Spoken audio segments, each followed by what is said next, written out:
സുന്ദരി എന്ന ഓട്ടോ മലയാളികൾ കണ്ട സിനിമയെക്കുറിച്ചാണ് ഇന്ന് ഞാൻ പറയാൻ പോണത്. ഏയ് ഓട്ടോ എന്ന സിനിമയെക്കുറിച്ചാണ് ഇന്ന് ഞാൻ പറയാൻ പോണത്. ഫോളോ ചെയ്യാനുണ്ടെങ്കിൽ ഫോളോ ചെയ്യാൻ മറക്കരുത് കേട്ടോ. ഏയ് ഓട്ടോ എന്ന സിനിമ എങ്ങനെ ഉണ്ടായി എന്ന് ചോദിച്ചു കഴിഞ്ഞാൽ, വെള്ളാനകളുടെ നാട് എന്ന സിനിമ ഷൂട്ട് നടന്നുകൊണ്ടിരിക്കുന്ന സമയം ആ സിനിമയുടെ പ്രൊഡ്യൂസർ മണിയമ്പിള്ള രാജു ആയിരുന്നു, പ്രിയദർശൻ ഡയറക്ടറായിരുന്നു, ലാലേട്ടനായിരുന്നു നായകൻ. ഇതിനുശേഷം ഇതേ ടീം ഒരു പടം ചെയ്യാമെന്ന് അവർ പ്ലാൻ ഇടുകയാണ്. അങ്ങനെ പ്ലാനുമായിട്ട് മുന്നോട്ട് പോയിക്കൊണ്ടിരിക്കുന്ന സമയത്ത് പ്രിയദർശന് വേറെ പടങ്ങളുടെ തിരക്കായി. ഇനി എന്തെന്ന് ആലോചിച്ച സമയത്താണ് മണിയമ്പിള്ള രാജു പറഞ്ഞു, എന്നാൽ നമുക്ക് വേണു നാഗവള്ളി നോക്കാന്ന്. ഇക്കാര്യം ലാലേട്ടനോട് പറഞ്ഞപ്പോൾ ലാലേട്ടൻ ഓക്കെ ആയിരുന്നു. പക്ഷേ ലാലേട്ടൻ പറഞ്ഞു, കുറച്ച് വെള്ളാനകളുടെ നാട് പോലെയുള്ള കുറച്ചൊരു ലോക്കൽ സ്റ്റോറി മതിന്.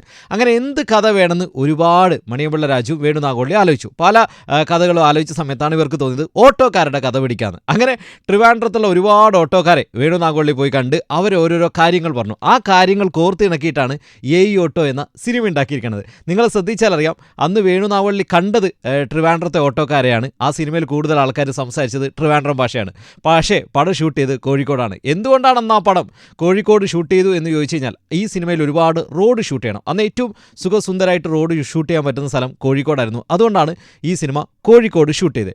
ഇനി അന്ന് രവീന്ദ്ര മാഷ് കുറച്ചൊന്ന് ഡൗണായി നിൽക്കുന്ന സമയമാണ്. അപ്പോൾ വേണു നാഗവള്ളിയും മണിയമ്പിള്ള രാജുവും പറഞ്ഞു, ഈ പടം നമുക്ക് രവീന്ദ്ര മാഷ് കൊടുക്കാമെന്ന്. അങ്ങനെയാണ് ഈ സിനിമയിലേക്ക് രവീന്ദ്ര മാഷ് വരുന്നത്. എന്തായാലും ഏയ് ഓട്ടോ എന്ന് കേൾക്കുമ്പോൾ എന്താണ് ഓർമ്മ വരുന്നത്? കമൻറ്റ് ചെയ്യൂ.